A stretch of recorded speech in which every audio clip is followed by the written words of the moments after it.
My name is Donna Ruff, and I live on a farm north of Lehr, North Dakota. And did you grow up on a farm? I did. I have lived in Logan County all my life on 5 different farms. And where was the first farm? The first farm was 5 miles south of the Kidder County border, and now my last farm is 5 miles north of the McIntosh County border.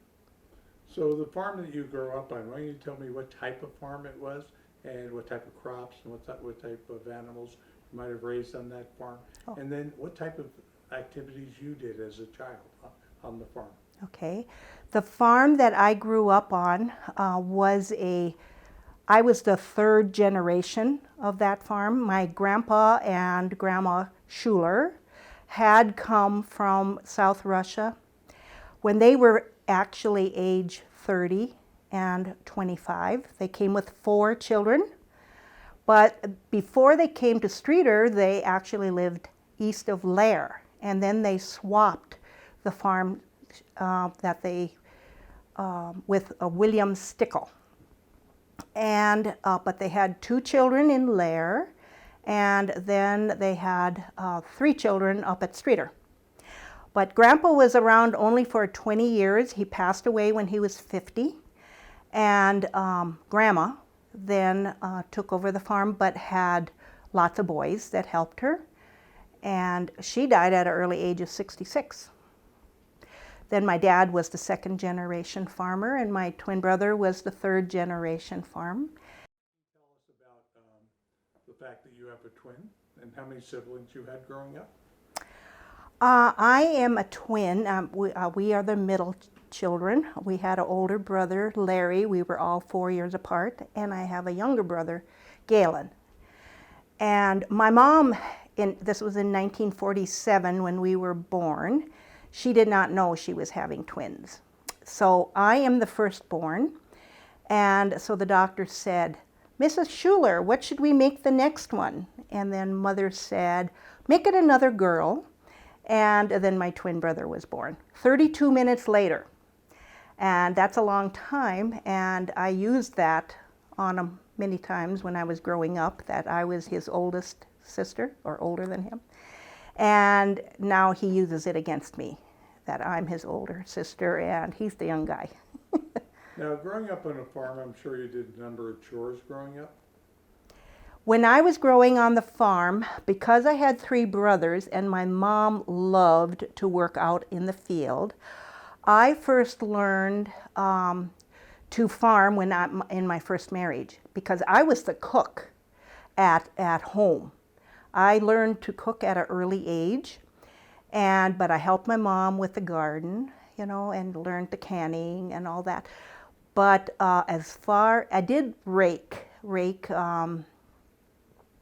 hay, but that was it. But when I got married the first time to Norman Perman, he had like a little old McDonald farm. So it was chickens and pigs and milk cows. So that's when I really learned how to milk cows. And that's when I made homemade butter and cottage cheese, and we butchered. I didn't remember any of that in my growing up days because they were bigger farmers. And my first husband was, like I call it, old McDonald farmer. When you were a child, did you feel that you were getting treated differently because you were a girl? Oh, yes. My mom was, she liked to have the boys help with dishes because she wanted them to know how to cook and do dishes. So I took piano lessons when I was a little girl, from 9 years till 18.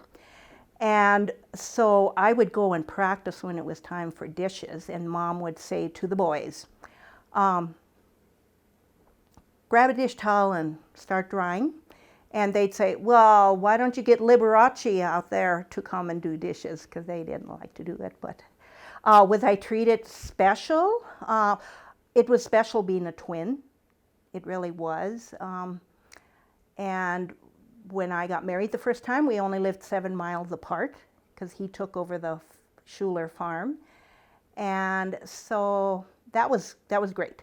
But now he lives in Fargo, and there are no Schulers left on the flat anymore. But we did have a Schuler reunion this last year, so we got together. With all your brothers, did all of them go into farming? No, only the twin. Only the twin.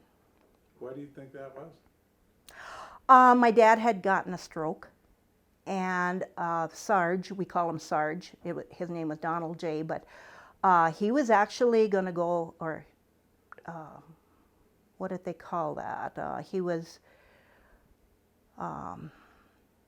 in the military. Okay. Okay, and then my dad had the stroke, so then he actually did not have to go.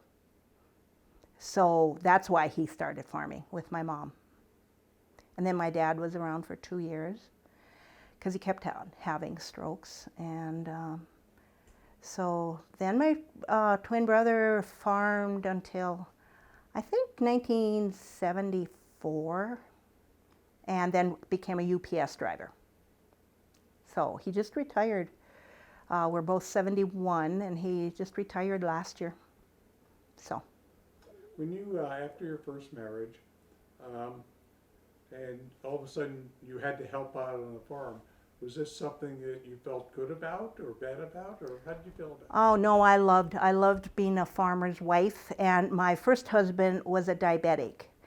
And so the last 2 years of, well, many more years, he was going blind. And so I was his sidekick that whole time. And, but when he was killed instantly, it was in May, and we just had put the crop in. And so that May of 1981, we had the spring was terrible dry, but we had continued to farm, to plant, and we finished on like the 25th, and he was killed on the 26th. But we had the rain started, and we had a bumper crop, and the next year I planted again, but I had a hired man, my cousin, who was actually 70 years old, and my youngest brother had come out to help me harvest. But you know, you're never supposed to leave the farm on the first year or make a decision, so it was not hard for me to continue farming. Because I mean, it was such a shock of losing him, and this was the first time I had ever thought or regretted not going to college. I had finished high school, and I was a farmer's daughter, and I loved that. And so being a farmer's wife was exciting for me. But then I didn't realize that you actually, after I had sold the cattle and the machinery after 2 years of harvest, then I started working at the Napoleon Livestock, and they train you. And then I started working at the Farm Service Agency. So I worked with all the Logan County farmers for 24 years. And I didn't have to fear that I didn't have a college education because they teach you. You know, I was trained on the job, and I loved that. I made loans, like wheat loans, barley loans, honey loans. That was part of my main job till I retired. You said earlier that you probably would have kept the farm if you had more boys. Yes, if I would have had boys, because the Perman farm, Norman Perman's farm, was very unique because we lived in a sod house. And his grandpa had made built that house in 1890. There were 4 sod buildings. We actually milked our cows in one of the sod buildings, and the chickens were in the first house. And there was a pig barn that was sod. And the house was, we lived in that until 1988, because I had married a cattle buyer. And so we then had a feedlot. But in 1988, when we purchased the neighbor farm, the Perman farm became the feedlot.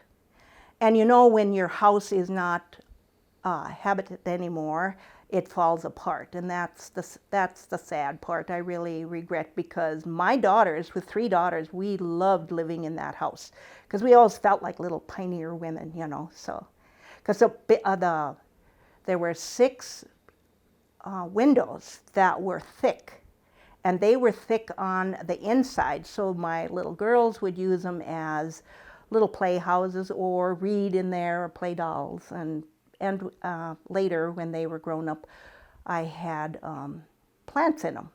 So they were nice, deep windows. It was fun living in there. It was hard to keep it warm because it didn't have a basement, and but the saying of being cool in the summer and warm in the winter, that's a little fabricated, but with the thick walls, it was doable. It really was. We felt special. Got a couple of things we just need to qualify in the statement. So first of all, I need you to say that your husband was killed in a car accident. Okay. If you could say that. Okay. Because you said he died quickly. Oh, okay, yeah. So if you could just tell me that. Right now? Yeah, right now. Oh, okay. My first husband, Norman Perman, was killed in a pickup truck accident south of Streeter. We had just finished planting, and he was going to take the jag of wheat to town. We had cleaned out the grain bin, and then our next project was going to be making hay. So he was going to get a sickle for the swather. That's easy to say, isn't it? Supposed to sickle for the swather. Tell me, you mentioned that your 3 daughters later on, but why don't you tell me how many children you had with your first marriage? My first marriage, I had 3 daughters. When their dad passed away, they were 5 and 12 and 13, and those are the only children I've had. So. Now, was it difficult with the couple years you were on the farm? You were a single mom with children. How did you accomplish the things you had to do? I was so grateful that I had the girls. They have always been good girls. We were strict with them. We taught them the way we were taught, and they have continued that with. That's why I have got 20 awesome grandchildren. And no, it was not difficult to raise them. They went to Streeter school, and Jill, the youngest one, actually was 5, and then she started first grade. So. When your husband was still alive and you were doing the farming, the group of you, did you take the children out to the field with you at times? What did you do with the children? They did go along. When we would make hay, they were actually in the car, and they had games, and I was the raker, so then I would check on them, and they never minded it. It was we never had babysitters, but the girls did learn to babysit at a young age, because when my husband's diabetic, his eyes got worse, we had 2 neighbors that we all worked together. The women, we did harvesting together, and so they had little children, and so my oldest daughter at that time, she actually started babysitting when she was 8, and so their first job was babysitting. And so we worked, the 3 families worked together. It was the Ketterlings and the Friars. And so yes, they worked at a young age, and they learned to cook. They cooked for all of us. When harvesting was, when we'd come home, Carmen would have the full meal, and that's why she always loved kids. That's why she has 13 kids now. She taught them all how to farm, and she is a farm wife that is out now, all the time. What is, you know, your daughter having 13 children and farming, um, what did she talk? Did you ever talk about the love of farming and why you love farming so much? Oh, yes, we talk about that all the time. They are so glad that they grew up on a farm. Two of them are farmers' wives, and well, one the teacher, but she lives on a farm. And the youngest one, when she was 8 when I remarried, so she was out in the, we worked cattle every weekend uh, because he bought bulls, and then we castrated them and had steers, and so she was out helping all the time. And so, yes, they all three enjoyed the farm, and two of them are still farmers' wives. So what would you say? What do you think?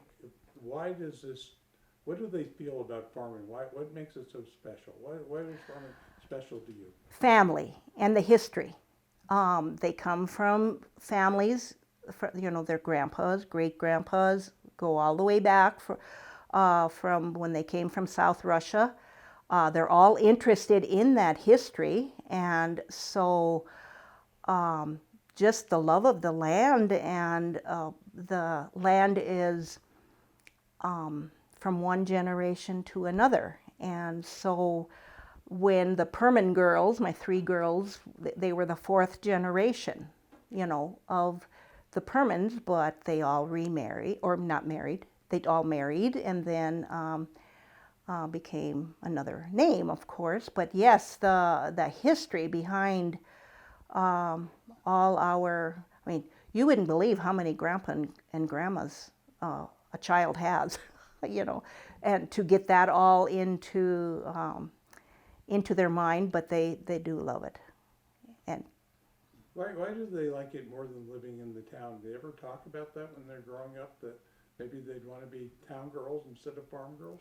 no, they loved their dad, and then they'd say, I want to marry somebody just like my dad, And about 8 years ago, we started having a family reunion every 2 years. And we had it first at Lehr, at the Tabernacle, and they enjoyed it so much, the grandkids. And then, because in 1911 there was the flood, and so the Tabernacle dining area had become flooded, and then we were all in our 60s, so it was like the mold issue, we didn't want to deal with that, so we had it at Streeter the next year.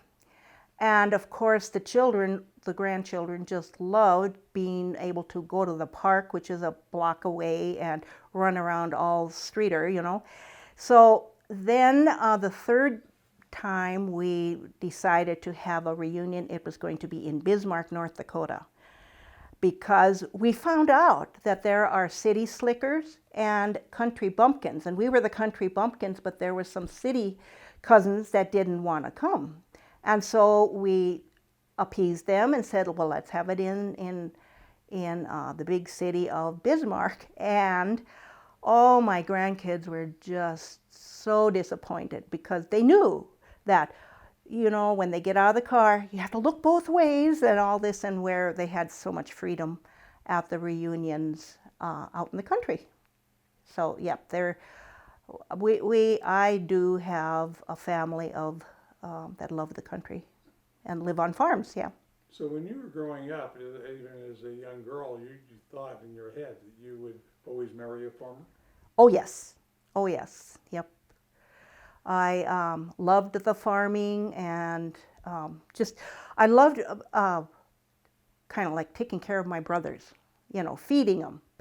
I remember my dad having a little store in Jamestown, and then my uncle was the operator of it, but it closed, and so they brought home all the inventory. So I'm 9 years old, and I have all these boxes of cake mixes and frosting and decoration, and and so I would start in the morning, baking this cake and making it just perfect. It would take me 2-3 hours. And they'd come in for dinner, and in 15 minutes that cake was eaten. And I'd say, I worked for 3 hours, and now in 15 minutes, and the boys knew what to do, my brothers. They'd say, oh, Donna, that cake was so good, and that's all I needed. And the next day I would do the same thing.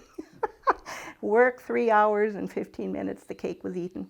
And I have a granddaughter right now who is going through that, because she, the one in the 13 kids, she is the baker now and the cook. And then she says, all that work. And then Carmen, my daughter, tells her, that's how Grandma felt when she was baking for her brothers.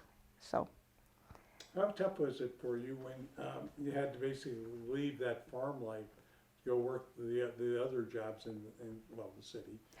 Yes, it was tough because although I was working with farmers, so that part was easy. So I really, and I really like the idea that I've lived in Logan County all my life, and so I got to know all the townships and where the farmers lived, and so I still had an agriculture background, and I got to stay on the farm. So it wasn't that I had to move to town.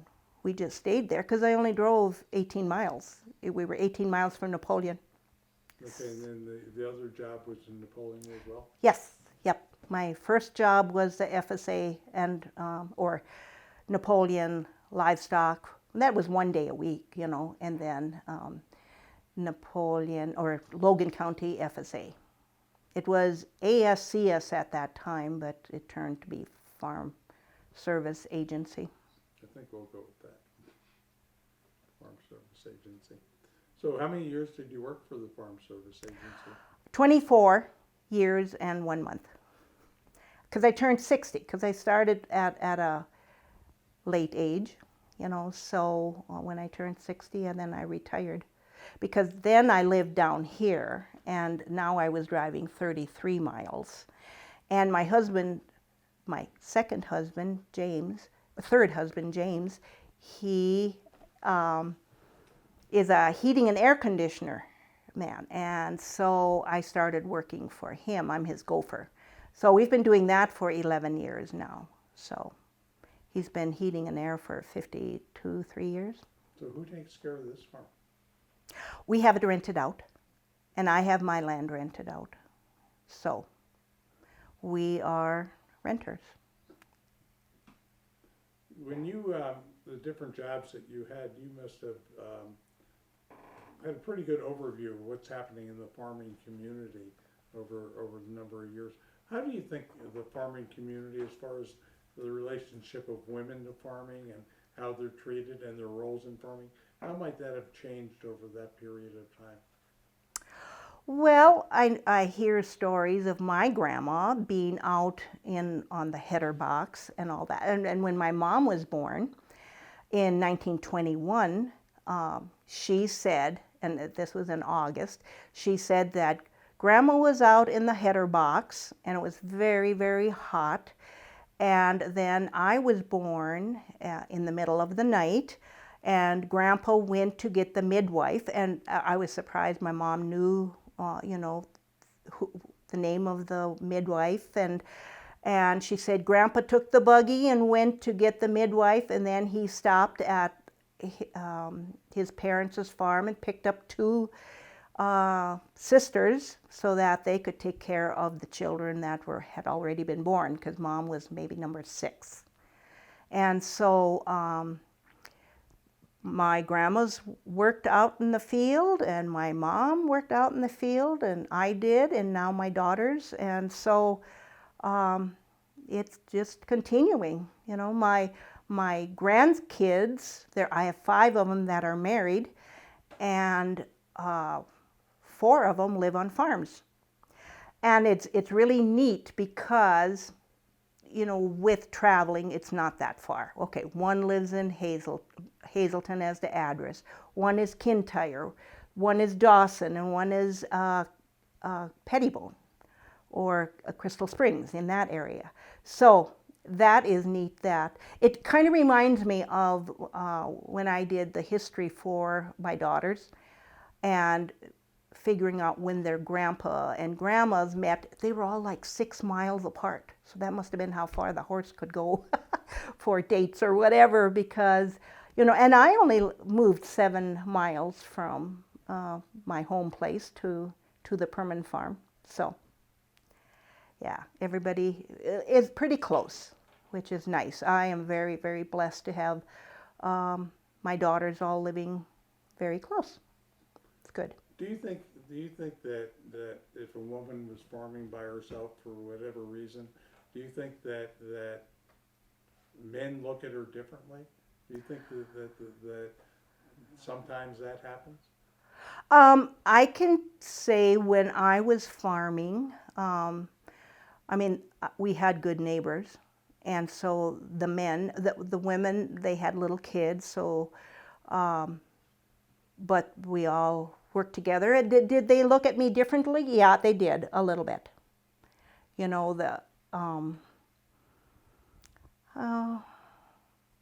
I think there was some they admired it. They admired the fact that I was out there trying to make a living, and I really admire women. There are a lot of women, because I learned that in FSA. There are women that are farming on their own. They took the farm over after their dad. There were no boys, and so I think that's awesome. I know one of the things we heard in the interviews from a couple of women was that they were a little bit, miffed would be the word, I guess, not angry, but miffed that when people referred to the farm, they referred to it as their husband's farm and never their farm, their joint farm. Did you run into that at all? Oh, I think there was that. But, okay, like when my grandma Schuler, her husband passed away quickly, but she had about 5 sons, and they were in debt, because this was in 1924, and I read, in the 1955 Streeter Jubilee book, that how Grandma, with the help of her sons, made a good living, or paid for the land. So there are some. When I stayed on the farm, you have lots of suggestions from people, and people that don't love the farm. Women said, I would have got the cattle truck and sold those cattle the next day, that type of thing. And I just, oh my, we were so close to the land, and being the 3rd generation of farmers, that was important. And so the thought of selling right away was not on our mind. And you never should make a decision like that in your first year of something happening like that. You really shouldn't. Is there anything else we haven't touched on that you thought going into this you might like to talk about? Yes, I would like to talk about the fact that 10 or 9 years ago, I started a practice called Party on the Prairie. And it is on the Memorial Day weekend. The country church that I went to, which was about 4 miles south of where the Schuler farm was, it was called the Hope Evangelical United Brethren Church. And it had its start in 1905, and then in 1968 is when the doors closed, but that was my church. And we always got together on the Memorial Day weekend to clean up the cemetery and have a picnic. And so when the church closed and the people were older, we hired someone to do it. So that was a practice to decorate the graves of 4 different cemeteries. My mom and I would go and do that, just make a day of it. Well, when she moved to Bismarck, then she said, because she was in her 80s, she said, I'm not going to come down to Streeter to do that anymore. So I said to I said, that's okay. And then I said to my husband, James, when it was time to do that, I said, oh, now I have to go alone. And he said, I'll go with you.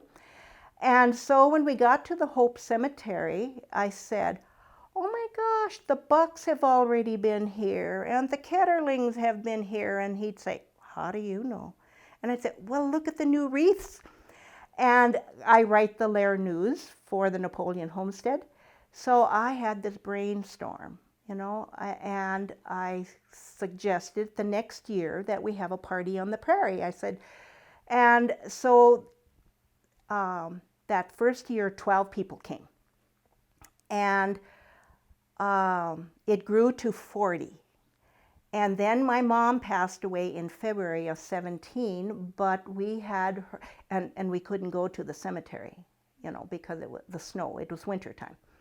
And so we decided to have her celebration of life at the party on the prairie, and 80 people came. There's no electricity, no nothing out there, but we come with our camper, and so for bathroom purposes, and we have a potluck. And so this last year, one of my first cousins passed away, and he was cremated. So we had the same celebration, and there were 85 people. But it was like 90 degrees. Normally, we fight with wind or cold, but this year it was too hot, so we had to have our potluck at the Streeter Senior Center. And then we also had a Schuler Matthias family reunion. So I love the party on the prairie, and I have, my girls are not that much into it, that they would continue it, but there was the Rao family that loved the fact that we have this tradition, and so they are going to continue it when I can't do it anymore. So that I'm very, very excited about. And then another thing is family reunions. When my first cousin died, we had 16 cousins, we said, oh my gosh, this is something that we need to do. So we had such a good time that we have it every 2 years. So, and we're going to continue that because this year there were only 45, but way over half were young. Well, I suppose my family of 13, and they're, that helped, but they love it. They love the idea of getting together and getting to know their cousins, their first cousins, and that's good, because we're so away from that.